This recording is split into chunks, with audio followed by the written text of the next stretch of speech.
Sexual instinct is the strongest of all instincts, and it determines all our actions, even the ones that seem most innocent.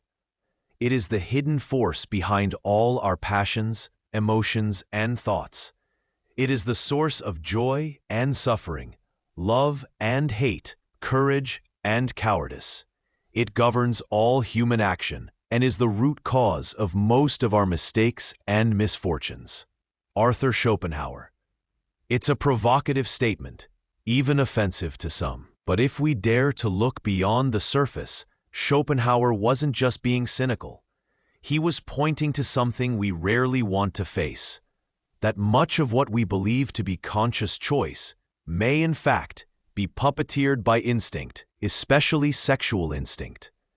But before you dismiss it as outdated philosophy, ask yourself, why do we crave being loved, being touched, being desired?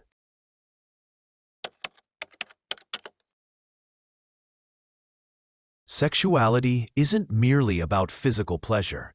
In its rawest form, it's a yearning to dissolve the boundaries between self and other, to escape the loneliness of individuality. When someone desires us, we feel real, as if we've been validated by another consciousness. When we love, when we are loved, it feels like life has more meaning, not just biologically, but existentially. This is why sexual instinct doesn't only manifest in the bedroom. It bleeds into how we dream, how we create, how we pursue power, and even how we suffer. The poet writes not just to express, but to connect. The musician composes not just to entertain, but to stir hearts. The painter doesn't only paint for solitude, they want to be seen. Behind creativity, there is often a desire to be witnessed, admired, and remembered.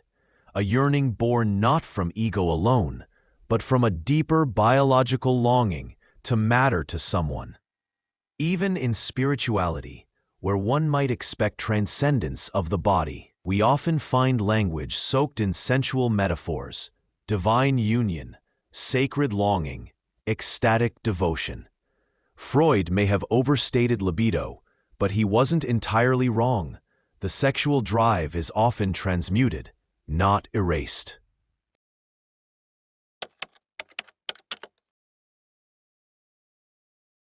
In politics, leadership, or business, what hides beneath the desire for dominance?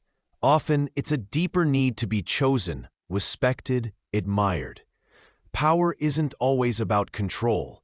It can be about proving one's worth in the unconscious mating game.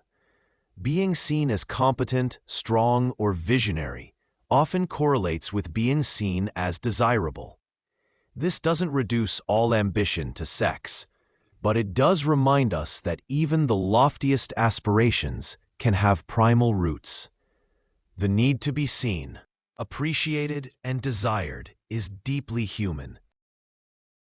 Think of the sting of betrayal, the ache of unrequited love, the agony of being left.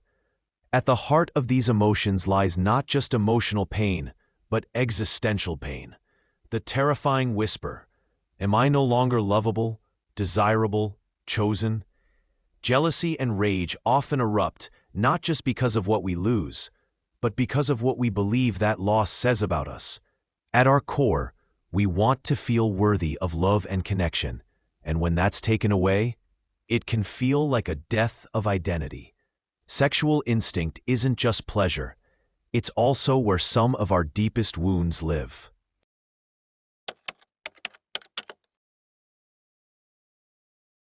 No one wants to be reduced to a creature driven by lust.